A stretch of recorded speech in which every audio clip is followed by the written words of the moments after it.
ನಮ್ಮೆಲ್ಲರ ನಮಸ್ಕಾರ. ಬೆಳಕು ಕೊಡುವ ಜ್ಯೋತಿಯಾಗಿ ಮುಕ್ತ ಜನಕ್ಕೆ ಭೇಟಿಯಾಗಿದರಿಗೆ ಬಂದರು ನಮ್ಮ ಅಂಬೇಡ್ಕರ. ಸ್ವೀಕರಿಸೋ ನಮ್ಮೆಲ್ಲರ ನಮಸ್ಕಾರ.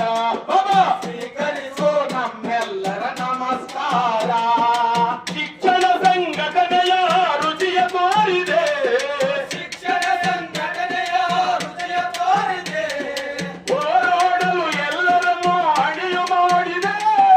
ಹೋರಾಟಕ್ಕೆ ಎಲ್ಲರನ್ನು ಅಣೆಯ ಮಾಡಿದೆ. ಶಿಕ್ಷಣ ಸಂಘಟನೆಯ ರುಚಿಯ ತೋರಿದೆ. ಶಿಕ್ಷಣ ಸಂಘಟನಾಟಕ್ಕೆ ಎಲ್ಲರನ್ನು ಅಣೆಯ ಮಾಡಿದೆ. ಬಡವರು ಹೋರಾಡಲು ಕಾನೂನು ಮಾಡಿದೆ. ಬಡವರು ಹೋರಾಡಲು ಕಾನೂನು ಮಾಡಿದೆ. ದಲಿತರು ಹೋರಾಡಲು ಕಾನೂನು ಮಾಡಿದೆ. ದಲಿತರು ಹೋರಾಡಲು ಕಾನೂನು ಮಾಡಿದೆ. ದುಡಿವ ಜನಕ್ಕೆ ಬದುಕುಳಿಯಲು ದಾರಿ ತೋರಿದೆ. ದುರ್ಯೋಧನನ ಬದುಕುಳಿಯಲು ದಾರಿ ತೋರಿದೆ. ಬೆಳಕು ಕೊಡುವ ಜ್ಯೋತಿಯಾಗಿ ಮುಕ್ತ ಜನಕ್ಕೆ ಭೇಟಿಯಾಗಿ ಭೂಮಿಗೆ ಬಂದರು ನಮ್ಮ ಅಂಬೇಡ್ಕರ. ಸ್ವೀಕರಿಸೋ ನಮ್ಮೆಲ್ಲರ ನಮಸ್ಕಾರ. ಸ್ವೀಕರಿಸೋ ನಮ್ಮೆಲ್ಲರ ನಮಸ್ಕಾರ. ಸೂರ್ಯ ಕೂಡ ತಾಳಲಾರ ನಿಮ್ಮ ಕಾಂತಿಯ. ಸೂರ್ಯ ಕೂಡ ತಡೆಯಲಾರ ನಿಮ್ಮ ಕಾಂತಿಯ. ಚಂದ್ರ ಕೂಡ ತಡೆಯಲಾರ ನಿಮ್ಮ ಶಾಂತಿಯ. ಚಂದ್ರ ಕೂಡ ತಡೆಯಲಾರ ನಿಮ್ಮ ಶಾಂತಿಯ. ಸೂರ್ಯ ಕೂಡ ತಾಳಲಾರ ನಿಮ್ಮ ಕಾಂತಿಯ. ಸೂರ್ಯ ಕೂಡ ತಾಳಲಾರ ನಿಮ್ಮ ಕಾಂತಿಯ. ಚಂದ್ರ ಕೂಡ ತಾಳಲಾರ ನಿಮ್ಮ ಶಾಂತಿಯ. ಚಂದ್ರ ಕೂಡ ತಾಳಲಾರ ನಿಮ್ಮ ಶಾಂತಿಯ.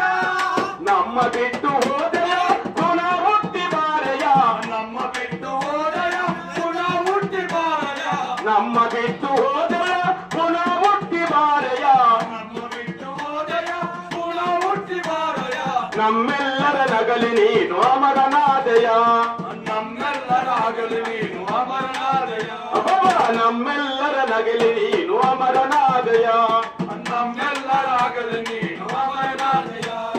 ಬೆಳಕು ಕೊಡುವ ಜ್ಯೋತಿಯಾಗಿ ಮುಕ್ತ ಜನಕ್ಕೆ ಭೇಟಿಯಾಗಿ ಭೂಮಿಗೆ ಬಂದರು ನಮ್ಮ ಅಂಬೇಡ್ಕರ. ಸ್ವೀಕರಿಸೋ ನಮ್ಮೆಲ್ಲರ ನಮಸ್ಕಾರ. ಸ್ವೀಕರಿಸೋ ನಮ್ಮೆಲ್ಲರ ನಮಸ್ಕಾರ. ಸ್ವೀಕರಿಸೋ ನಮ್ಮೆಲ್ಲರ ನಮಸ್ಕಾರ. ಜೈ ಜೈ ಜೈ ಜೈ ಜೈ ಭೀಮ್. ಜೈ ಭೀಮ್ ಜೈ ಭೀಮ್. ಜೈ ಜೈ ಜೈ ಜೈ ಜೈ ಭೀಮ್. ಜೈ ಭೀಮ್ ಜೈ ಭೀಮ್. ನಾವು ಭಾರತವನ್ನು ಸಾರ್ವಭೌಮ ಸಮಾಜವಾದಿ ಧರ್ಮ ನಿರಪೇಕ್ಷ ಪ್ರಜಾಸತ್ತಾತ್ಮಕ ಗಣರಾಜ್ಯವನ್ನಾಗಿ ರೂಪಿಸುವುದಕ್ಕಾಗಿ ಭಾರತದ ಎಲ್ಲಾ ಪ್ರಜೆಗಳಿಗೆ ಸಾಮಾಜಿಕ ಆರ್ಥಿಕ ಮತ್ತು ರಾಜಕೀಯ ನ್ಯಾಯವನ್ನು ವಿಚಾರ ಅಭಿವ್ಯಕ್ತಿ ನಂಬಿಕೆ ಧರ್ಮ ಮತ್ತು ಉಪಾಸನೆಯ ಸ್ವತಂತ್ರವನ್ನು ಸ್ಥಾನಮಾನ ಮತ್ತು ಅವಕಾಶಗಳ ಸಮಾನತೆಯನ್ನು ದೊರೆಯುವಂತೆ ಮಾಡುವುದಕ್ಕಾಗಿ ವ್ಯಕ್ತಿ ಗೌರವ ದೇಶದ ಏಕತೆ ಮತ್ತು ಸಮಗ್ರತೆಗಾಗಿ ಎಲ್ಲರಲ್ಲಿ ಭಾತೃತ್ವ ಭಾವನೆಯನ್ನು ಮೂಡಿಸುವುದಕ್ಕಾಗಿ ದೃಢ ಸಂಕಲ್ಪ ಮಾಡಿ ನಮ್ಮ ಸಂವಿಧಾನ ಸಭೆಯಲ್ಲಿ 1949ನೆಯ ನವೆಂಬರ್ ತಿಂಗಳ 26ನೇ ದಿನದಂದು ಈ ಸಂವಿಧಾನವನ್ನು ನಮಗೆ ನಾವೇ ಅರ್ಪಿಸಿಕೊಂಡು ಅಂಗೀಕರಿಸಿ ಶಾಸನಬದ್ಧವಾಗಿ ವಿಧಿಸಿಕೊಂಡಿದ್ದೇವೆ. ಎಲ್ಲರಿಗೂ ಧನ್ಯವಾದಗಳು. ಜೈ ಜೈ ಜೈ ಜೈ ಜೈ ಭೀಮ್. ಜೈ ಜೈ ಜೈ ಜೈ ಜೈ ಭೀಮ್. ಬೆಳಕು ಕೊಡು ಜಾತಿ ಪರಿಶಿಷ್ಟ ಪಂಗಡ ದೌರ್ಜನ್ಯದ ಬಗ್ಗೆ ಮತ್ತೆ ಅಸ್ಪೃಶ್ಯತೆ ಆಚರಣೆ ವಿಚಾರದ ಬಗ್ಗೆ ತಾಲೂಕು ಆಡಳಿತ ಮತ್ತು ರಾಜ್ಯ ಈ ದಿವಸ ಮಾನ್ಯ ಕರ್ನಾಟಕ ಸರ್ಕಾರದ ಆದೇಶದಂತೆ ನಮ್ಮ ತಾಲೂಕಿನಲ್ಲಿ ಸಮಾಜ ಕಲ್ಯಾಣ ಇಲಾಖೆಯ ಸಹಯೋಗದೊಂದಿಗೆ ಎಲ್ಲ ಸಂಘ ಸಂಸ್ಥೆಗಳ ಸಹಾಯದೊಂದಿಗೆ ಜನರಲ್ಲಿ ಒಂದು ಅರಿವನ್ನ ಮೂಡಿಸುವ ಸಲುವಾಗಿ ಇವತ್ತು ನಾವಿಲ್ಲಿ ಸೇರಿದ್ದೇವೆ. ಎಲ್ಲ 30 ಗ್ರಾಮ ಪಂಚಾಯಿತಿಗಳಲ್ಲಿ ಬೀದಿ ನಾಟಕಗಳನ್ನ ಪ್ರದರ್ಶಿಸುವ ಮೂಲಕ ಪ್ರತಿಯೊಬ್ಬ ನಾಗರಿಕನಿಗೂ ಸಹ ನಾಗರಿಕ ಹಕ್ಕು ರಕ್ಷಣೆ ಕಾಯ್ದೆ 1955ರ ಬಗ್ಗೆ ಅರಿವನ್ನ ಮೂಡಿಸಲಿದ್ದಾರೆ. ಎಲ್ಲ ಕಲಾ ತಂಡದವರು ಇಲ್ಲಿ ಹಾಜರಿದ್ದಾರೆ. ಮುಖ್ಯವಾಗಿ ಇವತ್ತು ಪರಿಶಿಷ್ಟ ಜಾತಿ ಮತ್ತೆ ಪಂಗಡದವರ ಮೇಲೆ ನಡೀತಾ ಇರುವಂತಹ ದೌರ್ಜನ್ಯಗಳನ್ನ ಯಾವ ರೀತಿ ನಿಯಂತ್ರಣ ಮಾಡಬೇಕು ಅಂತೇಳಿ ಮುಖ್ಯವಾಗಿ ಅರಿವನ್ನ ನೀಡಲಿದ್ದಾರೆ. ಮತ್ತೆ ಅಂತರ್ ಜಾತಿ ವಿವಾಹಕ್ಕೆ ಪ್ರೋತ್ಸಾಹ ಯಾವ ರೀತಿ ಸರ್ಕಾರ ನೀಡ್ತಾ ಇದೆ ಅದನ್ನು ಸಹ ನೀಡಲಿದ್ದಾರೆ. ಮತ್ತೆ ಕಾನೂನು ಪದವೀಧರರಿಗೆ ನೀಡುತ್ತಿರುವಂತಹ ಸೌಲಭ್ಯಗಳನ್ನು ಸಹ ಅವರು ನೀಡಲಿದ್ದಾರೆ. ಆದ್ದರಿಂದ ಪ್ರತಿಯೊಬ್ಬ ನಾಗರಿಕನು ಸಹ ಈ ಒಂದು ಸೌಲಭ್ಯವನ್ನು ಪಡೆದು ಮುಂಬರುವ ದಿನಗಳಲ್ಲಿ ಏನು ದೌರ್ಜನ್ಯ ನಡೀತಾ ಇದೆ ಅದನ್ನ ನಿಯಂತ್ರಣ ಮಾಡಕ್ಕೆ ಎಲ್ಲರೂ ಸಹ ಸಹಕಾರ ನೀಡಬೇಕು ಅಂತೇಳಿ ಮನವಿ ಮಾಡ್ತಾ ಇದ್ದೀನಿ. ಮತ್ತು ನಾಗರಿಕ ಹಕ್ಕುಗಳ ರಕ್ಷಣೆಯನ್ನ ನಾವು ಮಾಡಬೇಕಾಗಿದೆ. ಸಂವಿಧಾನದಲ್ಲಿ ಕಲ್ಪಿಸಿರುವಂತಹ ಮೂಲಭೂತ ಹಕ್ಕುಗಳೇನಿದ್ದಾವೆ ಅದನ್ನ ರಕ್ಷಣೆ ಮಾಡಕ್ಕೆ ತಾವೆಲ್ಲರೂ ಸಹ ಕೈ ಜೋಡಿಸ್ಬೇಕಂತೇಳಿ ಮನವಿ ಮಾಡ್ತಾ ಇದ್ದೀನಿ. ಈ ಒಂದು ರಥಯಾತ್ರೆ ಏನಿದೆ ಯಶಸ್ವಿಯಾಗಲಿ, ಪ್ರತಿಯೊಬ್ಬರು ಈ ಒಂದು ಸೌಲಭ್ಯನ ಪಡೆದುಕೊಳ್ಳಿ ಅಂತೇಳಿ ನಾವರಿಗೆ ಶುಭಾಶಯಗಳನ್ನು ಹೇಳ್ತಾ ನನ್ನ ಮಾತನ್ನು ಮುಗಿಸ್ತೇನೆ. ನಮಸ್ತೆ. ಡೆಪ್ಟಿ ತಹಶೀಲ್ದಾರ್ ಆದಂತಹ ಕೊಂಡಪ್ಪನವರು ಉದ್ಘಾಟನೆ ಮಾಡಿದರು. ಈ ಕಾರ್ಯಕ್ರಮಕ್ಕೆ ನಮ್ಮ ಇಒ ಸಾಹೇಬರಾದಂತಹ ಸರ್ವೇಶ್ ಸಾಹೇಬರು ಈ ಕಾರ್ಯಕ್ರಮಕ್ಕೆ ಬಂದಿದ್ದಾರೆ. ಮತ್ತೆ ನಮ್ಮ ವಕೀಲರಾದ ದಶರಥ, ಈ ಮುಂಚೂಣಿಯಲ್ಲಿ ಇರ್ತಕ್ಕಂಥ ಮಂಜು, ಎಲ್ಲರೂ ಕೂಡ ಕಾರ್ಯಕ್ರಮದ ಬಗ್ಗೆ ಅರಿವು ಮೂಡಿಸಲು ಎಲ್ಲರೂ ತಂಡ ಬಂದಿದೆ. ಅವ್ರಿಗೂ ಕೂಡ ಸ್ವಾಗತವನ್ನು ಬಯಸ್ತೇನೆ. ಮತ್ತೆ ಅದೇ ರೀತಿ ನಮ್ಮ ಕನ್ನಡ ರಕ್ಷಣಾ ವೇದಿಕೆಯ ಕಾರ್ಯಕರ್ತರು ಕೂಡ ಅವರ ಬೇಡಿಕೆಗಳ ಬಗ್ಗೆ ತಹಶೀಲ್ದಾರ್ಗೆ ಮನವಿ ಕೊಡೋದಕ್ಕೂ ಕೂಡ ಬಂದಿದ್ದಾರೆ. ಅವ್ರಿಗೂ ಕೂಡ ಸ್ವಾಗತವನ್ನು ಬಯಸ್ತೇನೆ. ಇವತ್ತಿನ ದಿನ ಏನು ಅರಿವು ಮೂಡಿಸುವ ಕಾರ್ಯಕ್ರಮ ಅಂದರೆ ನಮ್ಮ ದೇಶದಲ್ಲಿ ಮೊಟ್ಟ ಮೊದಲ ಬಾರಿಗೆ ಈ ಅಸ್ಪೃಶ್ಯತೆ ಆಚರಣೆ ಆರಂಭಗೊಂಡಿದ್ದು 3ನೇ ಶತಮಾನದಲ್ಲಿ ಯಾವ ರೀತಿ ಈ ಅಸ್ಪೃಶ್ಯತೆ ಹುಟ್ಟಿಕೊಂಡಿತು ಅನ್ನೋದ್ರ ಬಗ್ಗೆ ಕೆಲವರಿಗೆ ಗೊತ್ತಿದೆ, ಕೆಲವರಿಗೂ ಗೊತ್ತಿಲ್ಲ. ಅವರು ಯಾರು ಆ ಆಚರಣೆಯನ್ನ ಹುಟ್ಟಾಕಿದ್ರು ಅನ್ನೋದಕ್ಕೆ ನಾನು ಸ್ಪಷ್ಟವಾಗಿ ಕೆಲವು ಮಾತುಗಳನ್ನ ತಿಳಿಸ್ತೀನಿ, ವಿಷಯವನ್ನ ತಿಳಿಸ್ತೀನಿ. ಆರ್ಯರು ಈ ದೇಶಕ್ಕೆ 3ನೇ ಶತಮಾನದಲ್ಲಿ ಏಷ್ಯಾ ಖಂಡದಿಂದ ಬಂದಿರತಕ್ಕಂತ ಆರ್ಯರು. ಆರ್ಯರು ಯಾರಂದ್ರೆ ಪುರೋಹಿತಶಾಹಿ. ಅವರು ಬಂದ ಮೇಲೆ ಅವರು ಯಾತಕ್ಕಾಗಿ ಭಾರತ ದೇಶಕ್ಕೆ ಬಂದ್ರು ಅಂದ್ರೆ ದನ ಕಾಯಕ್ ಬಂದ್ರು, ಒಂದು ಗುಂಪು, ಒಂದು ಡಕಾಯಿತರಾಗಿ ಬಂದ್ರು. ನಂತರ ನಮ್ಮ ಮೇಲೆ ದೌರ್ಜನ್ಯ ಮಾಡಿದ್ರು. ಭಾರತ ದೇಶದ ಶೂದ್ರರು 90% ಶೂದ್ರ ಜನಾಂಗದ ಮೇಲೆ ದೌರ್ಜನ್ಯ ಮಾಡಿದ್ರು, ಅಸ್ಪೃಶ್ಯತೆ ಆಚರಣೆ ಮಾಡಿದ್ರು, ಈ ವಿದ್ಯೆ ಕೊಡದೆ ಮಾಡಿದ್ರು. ಮತ್ತೆ ಬೇಕಾದಷ್ಟು ಅಂದ್ರೆ 3ನೇ ಶತಮಾನ ಅಂದ್ರೆ ಲೆಕ್ಕ ಹಾಕೊಳ್ಳಿ, ಸುಮಾರು 5000 ವರ್ಷಗಳ ಹಿಂದೆನೆ ಅವರು ನಮ್ಮ ದೇಶಕ್ಕೆ ಬಂದ ಮೇಲೆನೆ ಈ ಒಂದು ಅಸ್ಪೃಶ್ಯತೆ ಆಚರಣೆ ಆಯ್ತು. ನಮ್ಮ ಮೇಲೆ ಇಲ್ಲ ಸಲ್ಲದ ಕಾನೂನುಗಳನ್ನು ಮಾಡಿದ್ರು. ಆ ಕಾನೂನು ಯಾವುದಂದ್ರೆ ಮನುಸ್ಮೃತಿ. ಆ ಮನುಸ್ಮೃತಿಯೇ ನಮ್ಮ ದೇಶದಲ್ಲಿ ಇವತ್ತು ಅಸ್ಪೃಶ್ಯರ ಆಚರಣೆಗೆ ಕಾರಣವಾಗಿದೆ. ಆ ಅಸ್ಪೃಶ್ಯ ಆಚರಣೆದಿಂದನೇ ಇವತ್ತು ನಮಗೆ ವಿದ್ಯೆ ಇಲ್ಲದೆ, ಆವಾಗ ಸಂಸ್ಕೃತಿ ಕಲಿಬೇಕಂದ್ರೂ ಕೂಡ ಅವರ ನಾಲಿಗೆ ಕಟ್ ಮಾಡ್ತಾ ಇದ್ರು, ಅವರ ಕಿವಿಯಲ್ಲಿ ಸೀಸ ಅಟ್ತಾ ಇದ್ರು. ಅಂತ ಒಂದು ಪದ್ಧತಿಯನ್ನ ಅವರು ಸೃಷ್ಟಿ ಮಾಡಿದ್ರು. ಈ ಸೃಷ್ಟಿಯನ್ನ ಹೋಗಲಾಡಿಸಕ್ಕೆ 1950ರಲ್ಲಿ ಸಂವಿಧಾನ ಬಂತು. ಆ ಸಂವಿಧಾನದಿಂದಲೇ ನಮಗೆ ವಿದ್ಯೆ ಸಿಕ್ತು, ನಮಗೆ ಸಮಾನತೆ ಸಿಕ್ತು, ನಮ್ಮ ಮಹಿಳೆಯರಿಗೆ ಸಮಾನತೆ ಸಿಕ್ತು, ಎಲ್ಲಾ ಜಾತಿಯ, ಎಲ್ಲಾ ಧರ್ಮದ, ಎಲ್ಲಾ ಕುಲ ಬಾಂಧವರಿಗೂ ಕೂಡ ನಮಗೆ ಸಮಾನತೆ ಸಿಕ್ತು.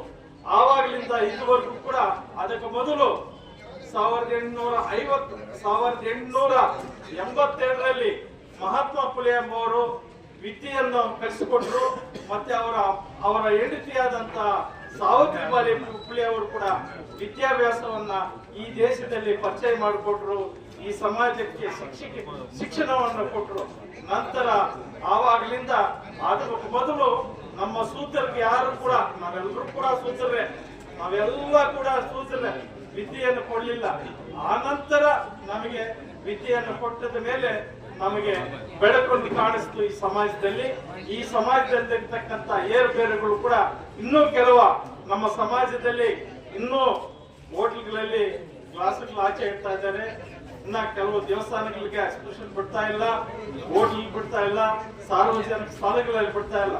ಇವೆಲ್ಲ ಕೂಡ ನಾವು ಶಿಕ್ಷಣ ಒಂದು ಪಡೆದರೆ ಎಲ್ಲರೂ ಕೂಡ ಮುಕ್ತಿ ಆಗ್ತದೆ ಅಂತ ಹೇಳ್ಬಿಟ್ಟು ಈ ಸಂದರ್ಭದಲ್ಲಿ ನಾನು ಹೇಳಕ್ಕೆ ಇಷ್ಟಪಡ್ತೀನಿ.